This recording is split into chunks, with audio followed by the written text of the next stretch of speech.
खेत की उर्वरा शक्ति बढ़ाने और पर्यावरण को हरा भरा रखने के उद्देश्य से महाराजगंज जनपद के नौतनवा तहसील क्षेत्र के बैरियावा गांव में रहने वाले इंद्रकेश कुमार, जिनकी आयु 30 वर्ष है, वह पिछले 10 वर्षों से जैविक खेती कर रहे हैं और इससे वह कम लागत में लाखों रुपए का मुनाफा कर बाजार में पौष्टिक और शुद्ध सब्जियां बेचने का काम कर रहे हैं। आइए किसान इंद्रकेश से जानते हैं क्या है जैविक खेती और उससे वह किस तरह का पर्यावरण को लाभ पहुंचा रहे हैं। इंद्रकेश है।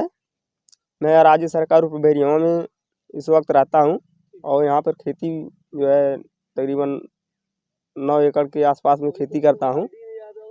इस सारी खेती जो 9 एकड़ है सभी जो है सब्जियों की खेती होती है।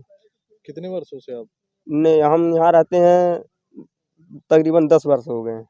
2014 से मैं यहाँ रह रहा हूँ और तब से लगातार मैं सब्जियों की खेती यहाँ करता हूँ और यही सारी कमाइयाँ हैं हमारी इसमें जो है। अच्छा, ये क्या है जैविक खेती, उससे कितना फायदा है?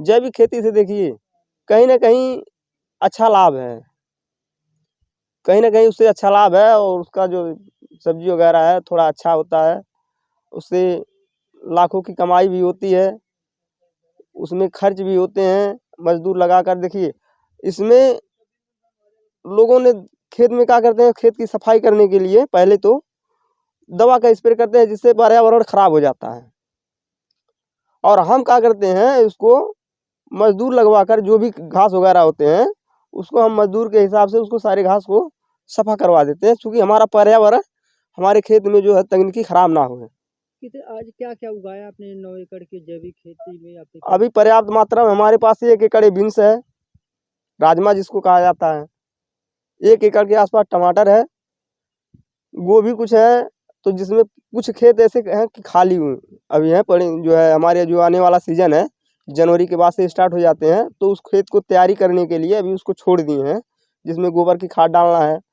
तो उसको 1 महीना से एक्स्ट्रा हम रखते हैं खेत को, 1 से 1.5 महीना इसको एक्स्ट्रा छोड़ देते हैं, क्योंकि ज़मीन हमारी कहीं ना कहीं उर्वरक के लिए शक्ति देने के लिए वो तैयार हो जाए। तो उसको कुछ ना कुछ ज़मीन खाली पड़ी है, लगभग तकरीबन 3 से 4 एकड़ खेत, उसमें गोबर डालेंगे। 4 एकड़ खेत में तकरीबन 20 टाली गोबर खाद गिरवाएंगे, उसके बाद उसको छिटाई करेंगे, फिर पानी डालेंगे, फिर उसको तैयार करेंगे खेत को। कहीं ना कहीं हमें 1 महीना से बेसी समय लग जाएगी, फिर उसमें नई फसल लगेगी। जो सीजनी के हिसाब से आप सब्जी तैयार करते हैं? करते तो हमेशा बरहोमास करते हैं, हर महीना सब्जी तैयार करते हैं, लेकिन किस सब्जी का किस समय होता है उसी हिसाब से खेती करते हैं। जैविक खेती करने की प्रेरणा आपने कहाँ ली थी और कितना फायदा भी आपको मिला? देखिए जैविक खेती करने का जो है आजकल न्यूज़ पर काफ़ी हो जाते हैं, न्यूज़ से भी कारोबार कर लेते हैं। उसके बाद जो है कृषि मेला में लोग बुलाते हैं तो वहाँ भी चले जाते हैं, कहीं सोचते हैं कि यहाँ कृषि मेला लगा हुआ है तो वहाँ कहीं ना कहीं अच्छे लोग आते हैं, वहाँ से भी जानकारी मिल जाती है। हाँ वहाँ पर सारी जानकारियाँ मिल जाती है तो वहाँ पे चले जाते हैं, वहाँ से सीख लेते हैं कुछ कुछ। आजकल यूट्यूब का ज़माना है, यूट्यूब से भी सीख लेते हैं। तो इसी तरह से हमने भी सोचा कि यार रासायनिक से थोड़ा हट के खेती करेंगे तो थोड़ा अच्छा होगा। सबसे बड़ी आज के मानव जीवन में जनसंख्या का वृद्धि जो हो रहा है, जिसके वजह से प्रदूषण रहित खान पान मिल नहीं पा रहा है, इसकी वजह से बीमारियां बहुत तेज़ी से हो रहा है, सबके स्वास्थ्य में अनुकूल प्रभाव पड़ रहा है। तो इसको रोकने के लिए जैविक खेती को अपनाना होगा, क्योंकि जैविक खेती जो है बिना रासायनिक के उपयोग से शुद्ध रूप से लोगों को उपलब्ध हो पाएगा, जिससे कोई बीमारी नहीं होगी। तो क्या जैविक खेती को बढ़ावा देने के लिए सरकार के द्वारा पहल भी किए जा रहा है? महाराजगंज में क्या स्थिति है? जी हाँ, सरकार बहुत सारे चीज़ों में, जिसमें आपके जैविक खेती को बढ़ावा देने के लिए वर्मी कंपोस्ट को बनाने के लिए अनुदान दे रहे हैं, वर्मी कल्चर को बढ़ाने के लिए, गौ पालन को बढ़ाने के लिए उसमें भी अनुदान दे रहे हैं, क्योंकि उसके गोबर खाद से ही वर्मी कंपोस्ट बनाएंगे, जिससे जैविक उत्पादन को बढ़ोतरी करने में सहायता मिलेगा और इससे किसानों की आमदनी भी बढ़ेगी। कुछ लोग ऐसे हैं जो कि लीज पे खेती लेकर रख लिए हैं, अपना काम कर रहे हैं, अच्छा खासा सब्जी उगा रहे हैं, अच्छा खासा गेहूं और धान का फसल काट रहे हैं और उन लोगों का थोड़ा बहुत कमाने का स्रोत बढ़िया लग गया है।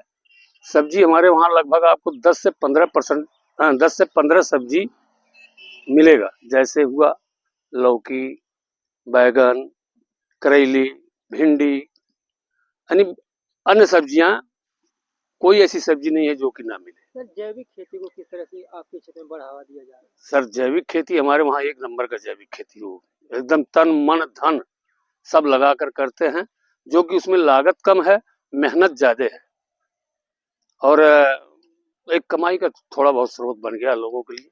क्या अन्य लोगों को भी सर जैविक खेती करना चाहिए? मेरा तो उम्मीद यही है सर, मैं तो यही कोशिश करूंगा कि जो भी मेरे ग्राम सभा में चाहे जैविक खेती करने के लिए, मैं जो भी सहयोग मांगेगा मैं आपके द्वारा सहयोग देने के लिए कोशिश करूंगा कि उसको सहयोग मिले।